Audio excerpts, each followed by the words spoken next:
Wir liefen gerade in Odenheim diesen Hohlweg hinunter, als plötzlich ein Auto neben uns anhielt. Die Scheibe ging herunter, eine Frau fragte: Braucht ihr für heute Abend noch einen Schlafplatz für euch und eure Esel? Aus dieser Frage wurden 2 Tage Lagerfeuerromantik. Wir nahmen dieses Angebot natürlich dankend an.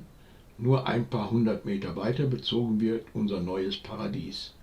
Gutes Essen, Lagerfeuer und 2 Tage pure Entspannung. Ist euch so etwas Schönes auch schon mal passiert? Dann schreibt es mir in die Kommentare.